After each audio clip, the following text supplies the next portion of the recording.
Hey everyone, it is George Wood, the tattooed pastor here with the Sober Truth podcast. And I am really excited that today I am sitting down and talking with Bethany Dearborn Hizer, the author of From Burned Out to Beloved.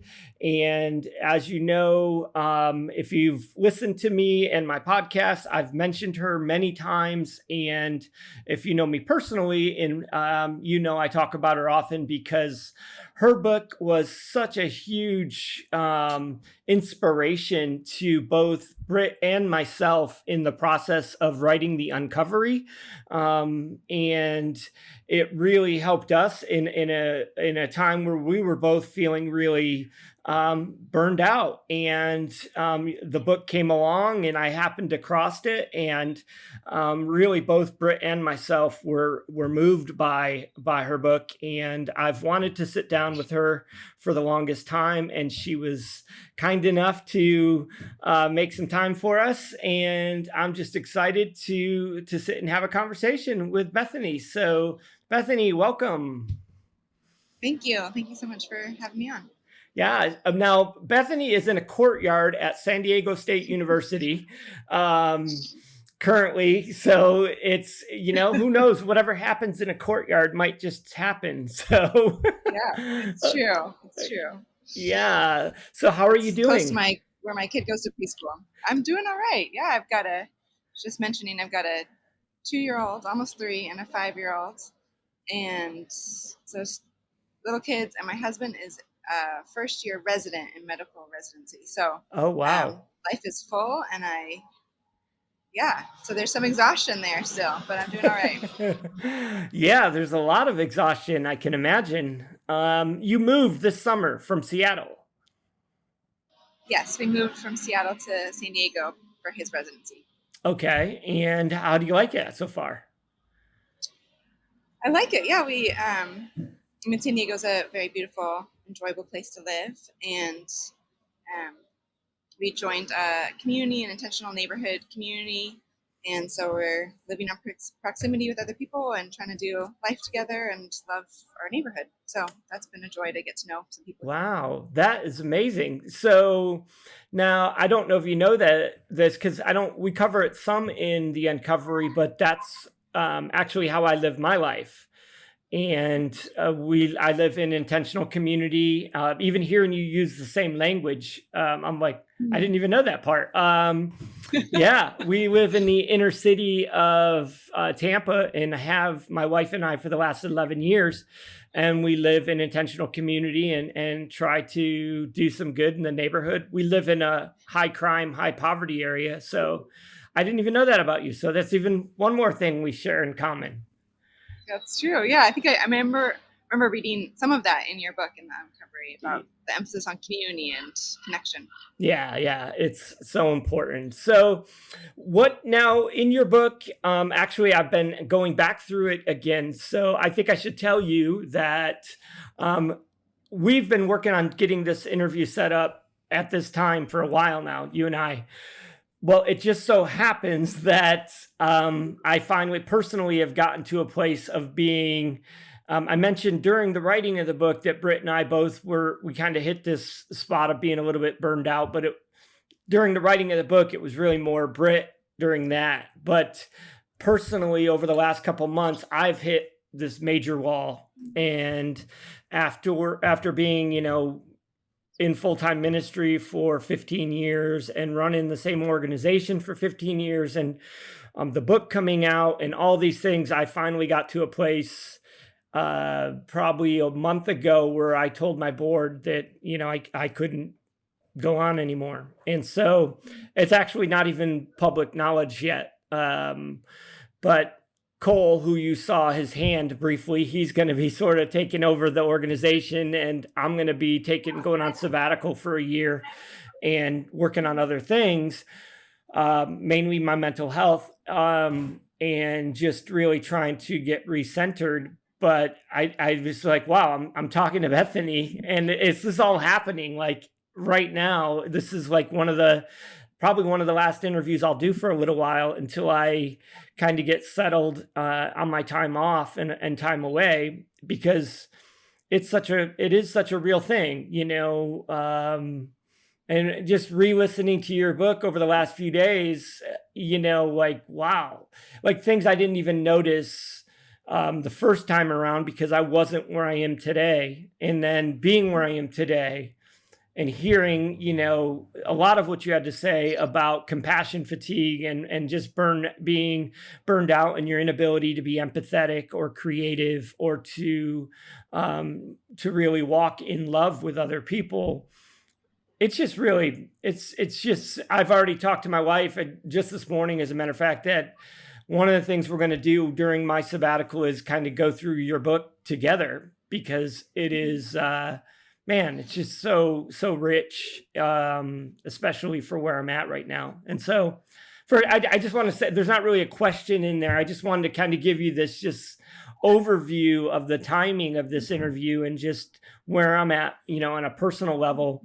And it's just a real thing that I don't think people realize, what happens when we go past our expiration date and the impact that it can have on us. I actually this morning walked out after, I forget what chapter it is, but they're in your book, and I think it was early on. It's early on in the book, but it's when you talked about the first time you decided to take some time off, and you were telling a coworker, and they were like, "Wow, that's not much time." The first time I ever had to burned out, I was away for like a year or so. I walked out and looked at my wife, and I said, "I am so screwed because I am totally way past expiration on this." But maybe you could just, I guess my question is really, since, you that first time you realized, wow, sometimes we have to step away, we have to say no, we have to really get ourselves healthy to even do the work we think we're called to do, or that we are called to do. Just where are you at today with your feelings on these topics, and personally in your own career and everything? Your husband's now in medical school. I mean, how are you trying to balance all this, and where are you at with all of that? Wow, great question. And I just thank you for sharing. Both honored to hear that my book has been a tool and a guide in some ways. That was my heart. And the reason I put it out there, I kept feeling this, it's a labor of love, kept feeling encouraged and propelled by God to write it. And I didn't set out to be an author. I just felt like I needed to write that book. Kind of came out of the breath of God, I guess, in me and through me. So Amen. I'm grateful to hear. And also want to honor your choice to take some time now. So even though you're saying, "Oh, I should have done that earlier," there's always now, and you're doing it now. And so, well done. It's a hard move to make, to step away. So yeah. So just to say that. And I'm having to refrain from turning this into a soul care appointment, just wanting to ask you questions, but I will. I'll go all in. I don't care. I'm open. It's like, yeah. Yeah. I'd love to talk more about kind of hearing where you're at and what you're doing with that. But you were asking me kind of what's that look like for me. I mean, I definitely think I'm still on the journey. I mean, my husband has joked sometimes, "Hey, I know a good book for you to read. It's called From Burnout to Beloved." So, so I'm on the journey, and I think some of this is, the lifetime journey. We're wired certain ways, and I'm identify as an Enneagram personality 2, which is helper, and so I'm wired to kind of be involved and help, and I deny my own needs and desires, and I'm not sure always of what those are, and I push myself, I go fast, and I pack in. I mean, right now, I mainly take care of my 2 girls. They're in school and preschool, so I work while they're in school, and work during naps, and I work in the evening, and so I squeeze in work where I can, and that's exhausting. Honestly, that's exhausting. A friend asked me yesterday, "So are you taking a break while they're in, my youngest is in preschool?" And I'm like, "Nope, working." So I still try to figure out, I mean, I have my rhythms of rest, and that feels much more natural now than it used to. Um, every day, middle of the day, I try to take centering time for me. So centering prayer, contemplative practices have been really helpful for me as a doer. I've needed to learn how to stop and to be still in God's presence. And so it doesn't come naturally to me, but I found that it's essential for me. And so that's one. And doing movement, yoga, exercise, um, doing body-based practices also has been really helpful these past couple of years as I've been learning more about that too. So I don't know if that partly answers your question, but I still, even though I'm not involved now in the same kind of activism and crisis work and accompaniment of people in crisis, I still have to figure out how to take care of myself with now a different stage of life. Do you feel like, so, you were, in the book, in the writing of the book, you're called to some really difficult, social work, and the people groups that you felt called to. So now, yes, you have your children that you're raising and going about your life. But sometimes that can be just as challenging as doing the work itself. And so, like, I have a hard time figuring out it's not that the work's hard. Work is it's like life. It's about taking time for myself. I don't find the work that I do hard. I just am overwhelmed by how long and how much I've been doing. How do you feel like you're not necessarily involved day to day in the type of social work practices and things that you were, but the struggle is still is hard. Do you feel that way? Yeah, for sure. I think figuring out balance and work-life balance is still challenging. I don't have the same kind of crisis stories and traumatic stories that I'm hearing all the time. My role is to support other people, and so that's a gift. So I met the other day with a woman who works in a NGO and development organization, international development, and she's focused on gender-based violence globally. And so I got to support her to take care of herself and to make some healthy choices. So it's a gift that I get to still do trainings and support and provide care for people who are on the front lines. And I still need to figure out, the life balance of slowing down. There's always more to do, whether it's helping professionals, ministry, or parenting. I mean, and life in general is that you can always, even if you're not a parent, you can feel like there's always more to do in life. And whether it's now we've got access to media and our phones all the time, 24/7. So learning how to develop boundaries and stop, and what does it look like to slow down, to enter silence. I mean, I think that's something that I've really been intrigued with increasingly in such I guess you could say an age of so much noise.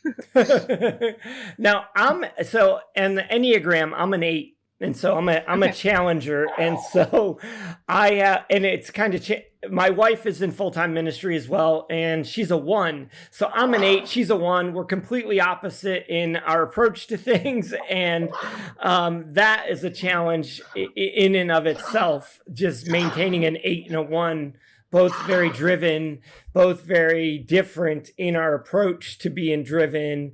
But it's definitely a challenge. And so to always feel like we have to keep going and, there's no time to stop. You got to keep going. You got to keep going. It's hard. Now, what about your husband? He's in medical school. So what is he on the Enneagram? He's a 3. So that works out a little bit better. He's good. I guess so. I've got a 3 wing. I want to help people, and I want it to look good, and I want to do it right. I've got my 1 wing and my 3 wing. So when he wants to help people and to care well and to look a certain way. So to do good in the world. So we're both in that zone. In that zone, yeah. So Britt wanted me to ask, I'm reading her question. And she also wanted me to tell you that she absolutely loves you and adores you and is grateful for you because she feels that you've saved her life. And so she made sure I was telling you that. She asked, compassion fatigue is practically becoming a buzzword. What is it really, and how do you know if you have it? Yeah, good question.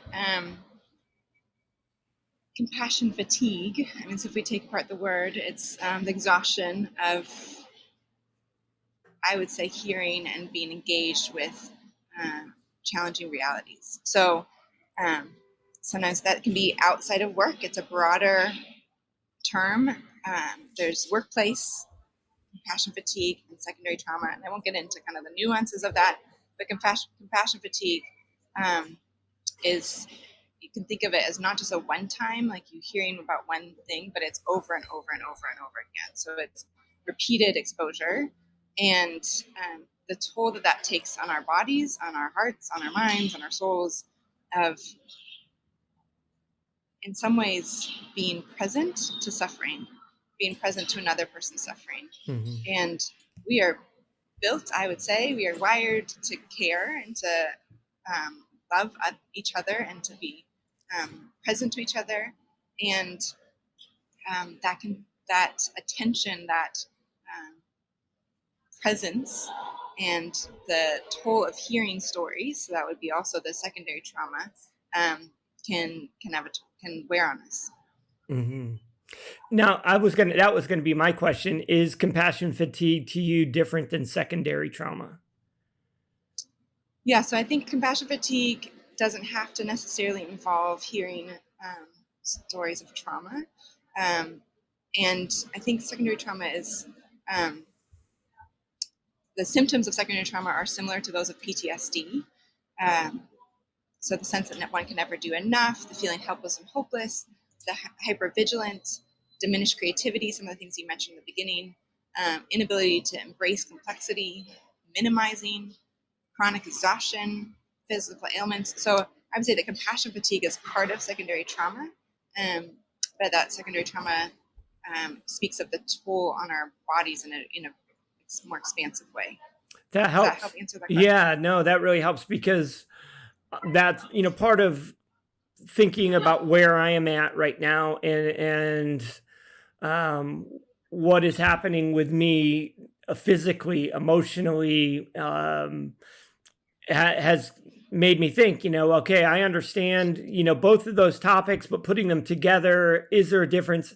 And that does help because I often wonder, it's like, okay, compassion fatigue. Yeah, I hear, you're tired because you hear the same thing over and over, but secondary trauma, like, makes more sense that it's sort of the personification of the ailments coming to the surface. Yeah, Is that a good way yeah, to? and Yeah. yeah, and that you can. I mean, I think in some ways we can try to tease these things apart, but there's overlapping, and Hmm. the greater invitation perhaps is to look at, am I experiencing this? Am I experiencing compassion fatigue? There's a professional quality of life assessment that sometimes I use in sessions or in workshops, that assesses compassion satisfaction, compassion fatigue, and burnout. And so I like that invitation to look also at our satisfaction. How are we, what level are we feeling satisfied by our work and by extending ourselves in this way? And compassion fatigue. And so sometimes people would say that compassion fatigue is just for workplace settings, but anyone can experience secondary trauma. So that's another distinction that sometimes people make. Okay, that makes sense too. Yeah. Now, do you still meet with people? And, like, I know you talked earlier about meeting with a woman just recently, but, like, professionally, do you still meet and consult and stuff with people? Yes, with helping professionals. Yeah, with the organization I work primarily with right now is Northwest Family Life, which is a network of therapists that are trained to work with people who've experienced trauma, so domestic violence and trafficking. And there's a home for women who've been trafficked and experienced violence. And so I support the staff at that home and also the therapists. So I lead groups, and then the groups are open to kind of a broader network of people, as well as workshops for organizations on trauma-informed soul care, what Oh, I've okay. sort of I that's trauma. I'm asking personally because I was like, I could just how much to book you and have you help Yeah, me through my yeah, we my could do a soul care. So I do soul care appointments. Yeah. yeah. And I call it soul care. I mean, I'm in training as a spiritual director. And so I weave spiritual direction in that, but I think spiritual direction is often more open in terms of where's God encountering you in your life. Yeah. And that involves soul care. That is a form of soul care. I have stuck with the word soul, the phrase soul care, because I'm also looking at just how are we as a whole self. I mean, sometimes people think soul is just spiritual, but I would say it's our whole self. It's our body, soul, mind, and the integration Hmm. of that. And so yeah, looking at rhythms of rest and looking at yeah, exhaustion and how are you taking care of yourself, and what are the voices that you're hearing in your head that are telling you to keep going, what are the fears that are keeping us from stopping, what comes up as we slow down, kind of some of those aspects as well. And I integrate kind of the relapse prevention material, kind of working with people in recovery from addictions in my work, because I think there's a overlap of addiction to work and codependency, and obviously some of the things I talked about. Wow. That's who are you, if you don't mind me asking, where are you going for spiritual direction to become a spiritual director? It's called Soul Formation. It's based in Oregon. Okay. Because I'm 50 in my 50s, let's just say that. And I've thought about like, what does the remainder of my journey look like? And I love the idea of spiritual direction and spiritual formation. And part of what I wanted to be able to do during my time away is be thinking of, those types of things. Cause I just find that so fascinating when you think about the whole person as opposed to one particular part of a person. And as somebody who has my roots in recovery, you tend to think of recovery as just the addiction piece, where it's like, well, a person ended up there because of all these other things. And so we have to think of the whole person when we think of how we keep them on the right path. But that same principle is true for all of us. Is we're whole people, like we're a whole person, and um, it's not just one. We can't section ourselves off, like a piece of a pie, and just say that's the problem, and everything else is healthy. It's like no, it's all interwoven with each other, and I just think that is so important. Why do you think so many Yeah. people, let's just say churches, struggle so much with wanting people to get healthy? And why isn't this talked about more? Like when it becomes obvious, it's so obvious, but why isn't it obvious to more people that we need to care about the whole person and we need to care about leaders in a way that right now we really don't? Oh, that's a big question. Yeah, when I was first writing my book, I actually thought about having a whole section on theological narratives. Kind of what are the theological narratives that we have that affect our ability to take care of ourselves. And I ended up weaving those throughout the book instead of having it separate, because I just felt like I was overlapping the material too much. So, but yeah, I kind of have this whole section in my head that could answer that question. But I I think there are these narratives that we have, that we've gleaned, that we've taken and run with, that aren't necessarily truth that Jesus invites us to live into. For example, take up my cross and follow me. So we're supposed to suffer. We're supposed to sacrifice ourselves. Um, and there's truth to these. Like any narrative, there's truth to that, right? And yet, when we think about our God of love, our God of compassion, our God who created us, the tender love of a father, of a mother, is that a God who invites us to beat ourselves down Mm. and to sacrifice ourselves? Because we have to hold that intention with that Jesus says that he's the good shepherd, that he is the way, the truth, the life, the living water, that he has come so we might have life to the fullest.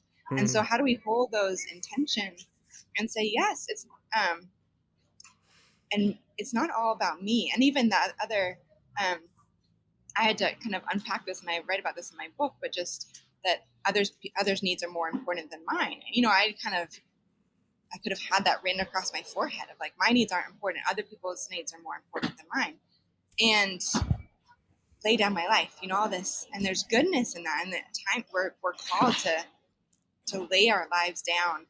And what was tricky as I started unpacking that for myself is that often I actually was serving myself, my ego, my sense of being helpful, and I wasn't being sacrificial.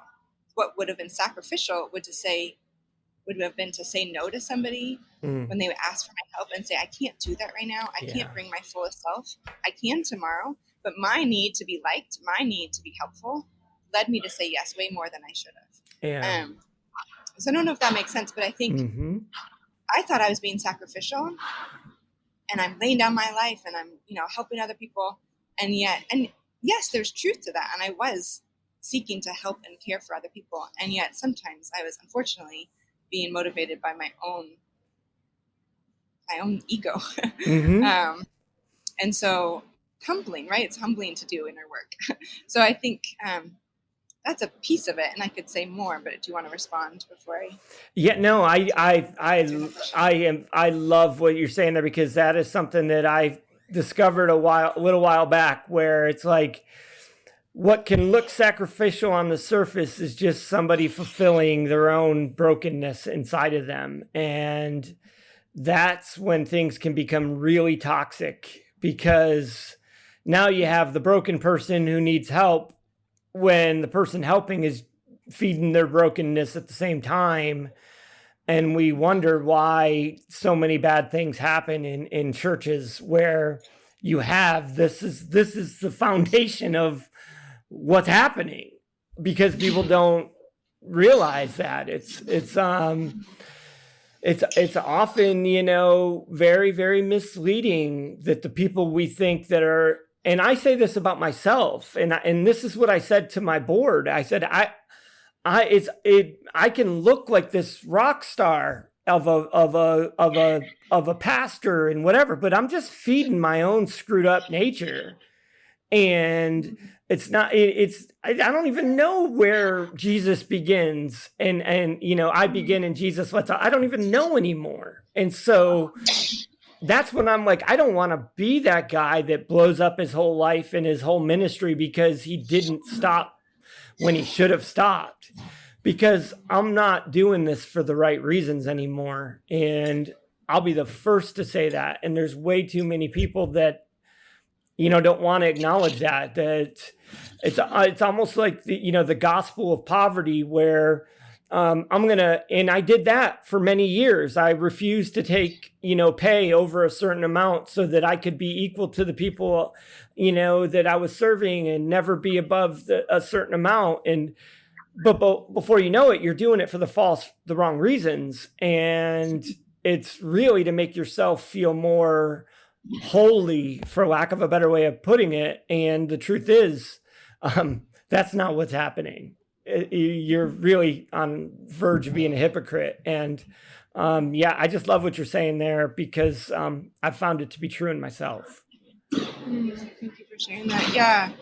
Yeah, and I think this whole, like, your question of the whole person, and unfortunately in a lot of Christian circles, it's about have you invited? Not unfortunately, people might hear that wrong, but have you invited Jesus into your heart? And then it stops there. That's the unfortunate piece. Have you said prayer? Are you saved? And I think that language cuts it short. That salvation is a yes and, right? Yes. So the word save, sozo, is actually a much more rich word of healing and wholeness and fullness. And we are in a life journey of wholeness, of sanctification, of whatever language you want to put to it. But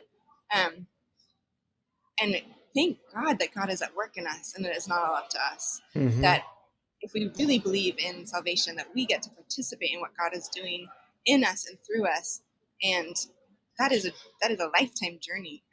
And so I wonder if in the church it can be about that one step instead of the fullness. And also, okay, so now let's talk about your spiritual journey, but not about your life and about your addictions and about the narratives. Can the church be a safe place for hurting people? Can we be real? I mean, that's something I've loved in circles of people who are in recovery, and in the faith community I used to be a part of, where there would be a lot of people who are in recovery who would come, that, stand up and say, I messed up again. I, own their stuff. And whereas a lot of churches, people feel like they have to have it all together. They can't make mistakes. And so there's a lot of hiding that goes on, whether it's among the leadership or among people who are going, that you can't have issues. You can't be broken. And yet we talk about how Jesus came for those who are broken. Mm-hmm. So we act as though we're the Pharisees instead of the people who are seeking to be led and humbled and walking with Jesus. Yeah. So can we follow Zacchaeus, who runs to his house and says, "Okay, Jesus, I give everything, I half of everything, give everything away. I want to repay people." And can we encounter the risen Jesus in our lives and lay our lives down in a sacrificial way, which includes opening up our home to be humbled, to say we don't have it together? You just reminded me that I think it's almost dangerous to talk about these topics because people hear what they want to hear to justify what they want to justify, right? I love what you were talking about, self-care, and you were talking about the picture of the white woman on the cover of the book who's at the massage place, and you're like, what this says is you got to be, wealthy and white, and then you're worthy of this. And we'll get into your whole issues on race and stuff, which I absolutely love in a minute. But it's almost like, the moment you talk about self-care, that gives a pass to the people that don't want to do anything for anybody because, well, they're being, I need boundaries and I need my own time. But then, you got the people that don't know their own boundaries and they're trying to help everybody, but they're doing it for the wrong reason. So it's almost like, how do we speak to both groups and not, end up speaking to the wrong side of both groups, right? Totally. Yes, 100%. I mean, I think that was a challenge even as I was writing the chapter on boundaries. I ended up titling it "Discerning When to Say Yes and When to Say No," because I realized that some people, well, for one thing, burnout can lead us to just this black and white thinking, secondary trauma, that inability to embrace complexity.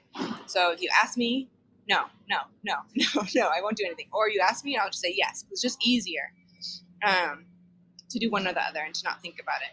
And so this inability, how do we embrace complexity? How do we discern thoughtfully when to say yes and no?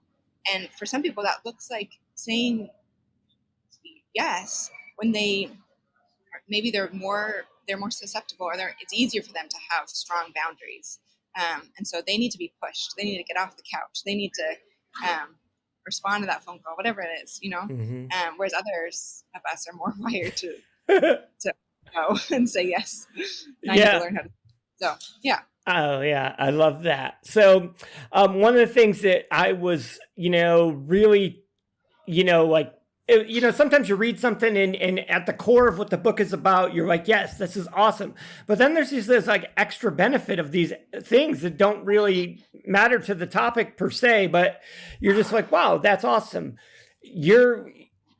As a white woman writing the way that you wrote on race, I was so blown away and loved it. My wife and I we live in the inner city. We live in a predominantly Black neighborhood. We have for many years.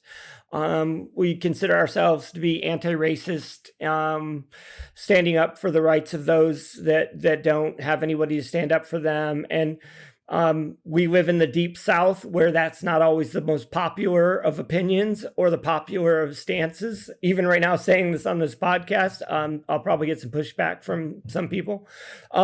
Well, most people know what I think anyways, but hearing you write about it, and so you did so delicately and with so much love and care, write about the issues of race in almost every chapter that I could think of. And I was really taken back by that. And Where'd that come from in you? Your upbringing, where you stand. I mean, it was a lot, and I loved it. Thank you. I'm honored to hear that as well. And this was before. I mean, I finished the manuscript before the increase of Black Lives Matter protests. Obviously, that's been um, a cry for a long time, not just because of the more recent shootings in the past couple of years, but I mean, when I've done some kind of my own kind of race identity journey in social work, we did a lot of white racial identity development, and that was, I don't know, let's see, 15 years ago, 13 years ago, and we would talk, and that was exposed me to kind of my own, well, before that too, but looking at identity development and my own white racial identity, whereas often I thought about race among people of color and what does that look like for their identity development. But I did a Prejudice Across America study tour in college, and that really exposed me to current prejudice. I mean, I think sometimes in school we talk about civil rights and we talk about Martin Luther King, but we don't talk about what that looks like right now. And that really opened my eyes. But I think there's seeds throughout my life. I lived overseas when I was young, so I felt like I didn't belong, and had relationships with people that were different from me from a young age. So I think that's informed my own identity development as well as my global identity and my identity. So I think I have been aware of privilege and my white privilege for a while, and my American citizenship because of working with people who are immigrants and spending time in other countries as well. So I also received from my editor at IVP, who's a Black man. He gave me some good feedback. Before the final copy, he gave me some good feedback, even though had been part of my heart is that it would be accessible to all people. He had someone else read it as well and provide feedback and said, who's another author and a therapist, and she was a Black woman, and she read my manuscript and gave me some feedback and just said, this can sound good to a white, wealthy, or just people who have access, and just to be aware that there's still some language that you're using. So I went back through, honestly, and checked my language and made some edits, and also looked at what the quotes that I had, and realized, wow, I actually do have a lot of white people. And so even in the process of writing it, I was humbled by my own perspective and my lens that I come at the world and the people that I read. And so I started reading broader audience. And I mean, I'd already been reading a lot of Desmond Tutu and a lot of other, Archbishop Oscar Romero, some heroes of mine. And yet was I reading about soul care, and was I reading about spiritual formation from a broader audience. And so, so I kind of skimmed back through it with a fine tooth. Is that the phrase? I always get my idioms wrong because I grew up in different places. With a fine comb, that's what it is. My husband will make fun of me right now. A fine comb to see, and I really welcomed their feedback because I wanted to make it accessible. That's beautiful, because I definitely don't think that's what a lot of people would do. And I think that's really, amazing. I, on the other hand, did write the book in the middle of everything happening, the election, George Floyd, living where I live, being angry at the world, writing the book. And it was good to have Britt as my co-author. And that's one of the main reasons I really needed one, because I would have went overboard in being upset at the church and at everybody. So there was a lot of, she helped me to, okay, let's tone this down, but then also pushed me to, there's a chapter in the book that just basically talks about micro and macro aggressions, and that how most people in the white church don't understand what they are. And I gave examples, we give examples of them, and there was just so much happening in the world at the time. And I'm like, this one chapter could get the whole book vetoed by people. Do we want to do that? Because the message we want, and just, Brooke being like, no, she's like, I do it. Let's go ahead and keep it in. And it's a challenge because you don't know, you have this overall thing that you think God is moving you to say or to do. And then all of a sudden you could risk it all.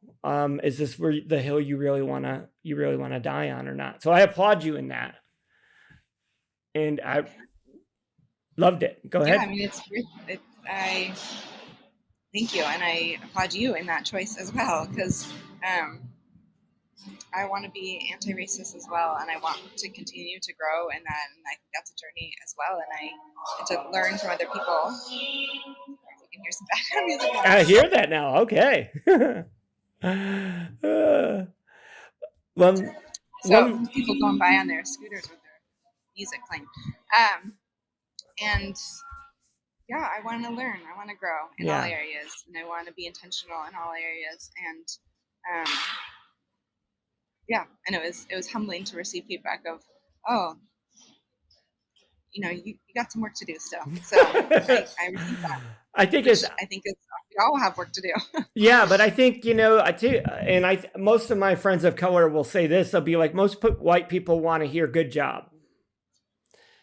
Like, hey, look, I'm trying to represent you well. And what we really want is for them to pat us on the back and say, good job.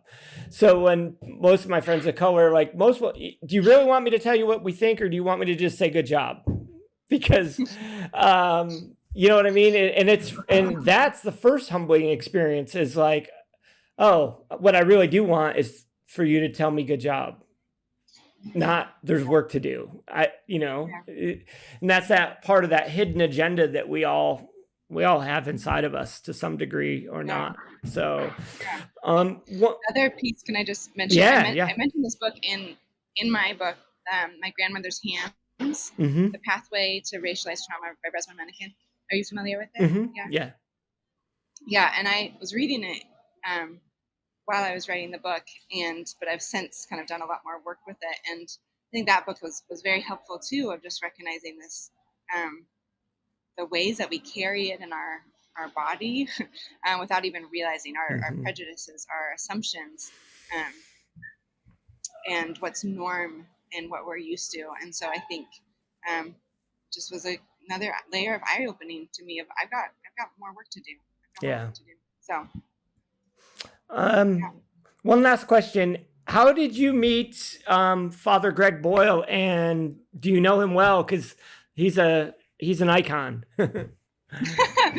I have met Father Greg at Homeboy Industries. So the organization I was working for in Skagit Valley, north of Seattle, was working with migrant farm workers and folks in jail and in gangs and getting out of gangs. And so we took a road trip one time. I mean, some of my colleagues had already gone down to Homeboy, but one time we took some homies and some of our staff, and we went and drove to San Francisco first and hung out with an organization there called Interchange that was working with youth in San Francisco, and mainly migrant youth, and juvie kids who had been in juvie. And so we got to hang out there, and then we went down to Homeboy, and we spent a couple days visiting Homeboy and meeting and spending some time with Father Greg.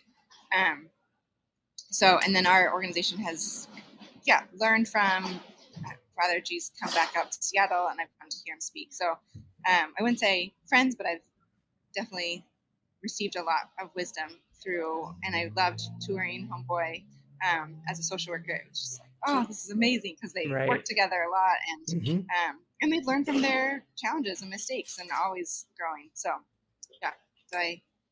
our organization has developed different programs kind of based on Homeboy Industries.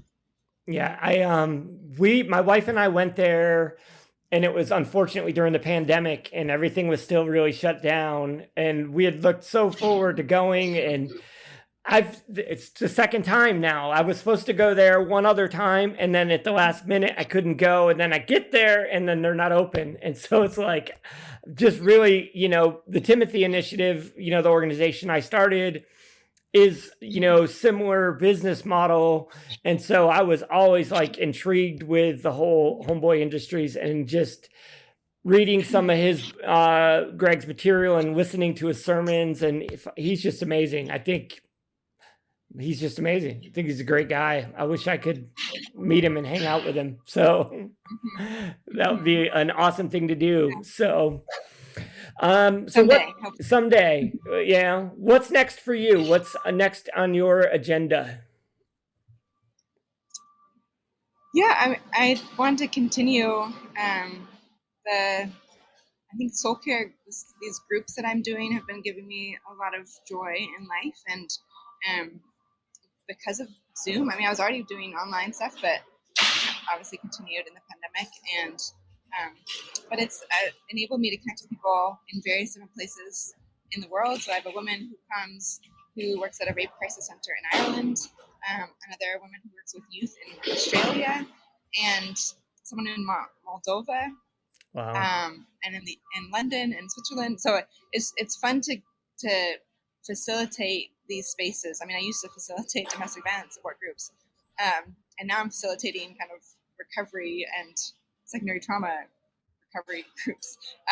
And so I've always loved kind of facilitating that space of connection, people learning from each other, and then continuing workshops. And I love to do more now that I'm in San Diego, kind of more outside. I think nature, being outside and being by the ocean, is therapeutic in itself. And so one thing I'd love to do at some point is doing more kind of mini retreats and just outside reflection, contemplation experiences for people. Wow, that's awesome. Someday I want to get back in the jail and work with women in the jail, but that's we'll see when I can have space for that, because yeah. It's kind of got to pick and choose. Yeah, totally. He needs to be done with med school. But it's good. Yeah. But it's good to. I mean, I think that's where my heart is still working with people who, like, and so I'm close to the border now, and so that's a reality that I'm very intrigued with, is connecting with some of the. I mean, I guess the San Diego Tijuana border is the most populated border. I mean, most traverse border in the world, I heard the other day. Wow. And so the reality of immigrants is close to my heart as well. And so, yeah, I'm curious what the journey will look like in the future. But knowing that that I've needed a kind of you're asking these questions too of what's next for you and how to take space for yourself. And I know that it's been good for me and it's a privilege to be able to have slowed down and be doing a different type of work. I love it. So, Bethany, I think you're amazing and you're an inspiration, and I thank you that we were finally able to connect. And I would love to stay in contact, and especially as I go through this next phase of my own journey, and get your insight, because you have a lot. Well, I'd love to hear and chat again and hear kind of what your sabbatical hopes are, and see if I'm still a social worker by heart, so I love connecting people with resources. So yeah, that would be great. Awesome. Thank you so much, Bethany. I really appreciate you, and I will stay in contact. Sounds good. Thank you so much. All right. Have a great day. You too. Bye. All right. Bye. You're going to have to be a magician. What? There was a lot of background noise on